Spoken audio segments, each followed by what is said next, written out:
Healthy Oil Respecter here. Today we're going to talk about eliminating toxic seed oils for beginners.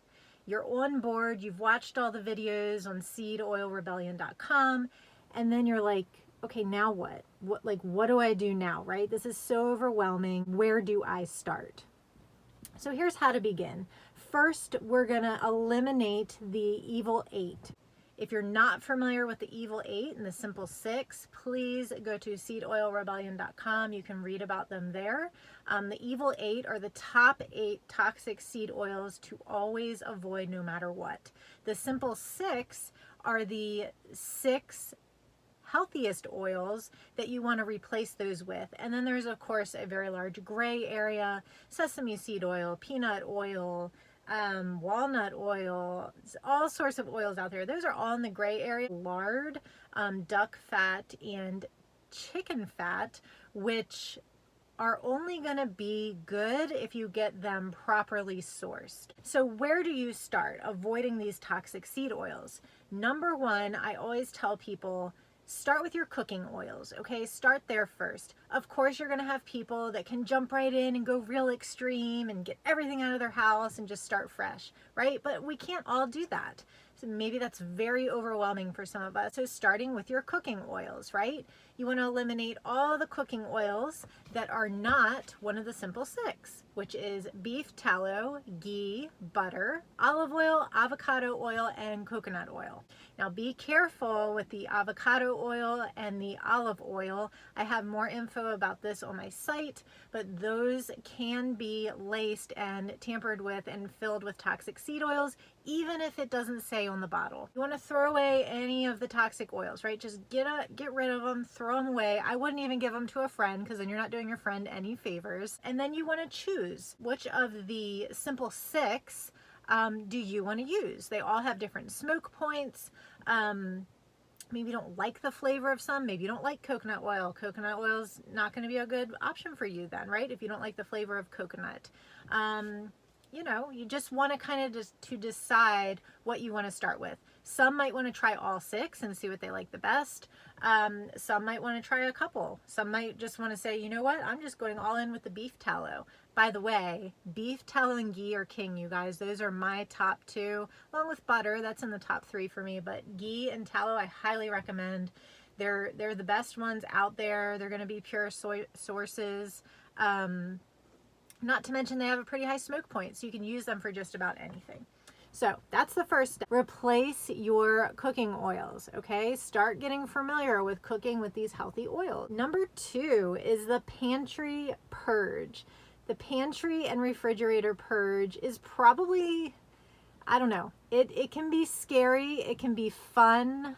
It can also be a little overwhelming, because here is where you will realize that these toxic oils are in just about everything, okay? They're really hard to avoid, but we can do it. We can avoid them. So you want to go through your pantry, obviously. You want to go through your refrigerator. Everything, you guys. It's in more things than you think, okay? So you just basically want to one by one start reading the labels, and you can't just go by the front label. Even if you have a mayo and it says, oh, mayo made with olive oil, probably not safe. Check the ingredients. I guarantee you there's soybean or canola oil in it, okay? Always read the ingredients, never just go by what it says on the front. So once you've purged through your pantry and your refrigerator, it's time to replace, right? So as far as replacements for all the stuff that you just threw away, homemade is obviously going to be best. Maybe look into some great recipes for homemade dressings, homemade sauces and dips, and all sorts of stuff that you can make homemade. If homemade is not your thing, there's plenty of options out there. Go to seedoilrebellion.com. I've got lots of brand recommendations. You can go to my YouTube. I have seed oil free shopping videos. You can also directly contact me via email or message, and I would be glad to help you out with some replacement. If it's too overwhelming for you to go through your entire pantry and refrigerator and just get all new, okay, some people, like I said, some people can do that. For some people, it is very overwhelming. And so some people might want to take the even slower method, right? Okay, well, I just used up this jar of mayo, time to buy new. Let me make a better choice this time. Just replacing as you need things. That's another method that you could use there. Next up is learning how to grocery shop. And I always tell people, get comfortable with being that person in the grocery store that's in everybody's way.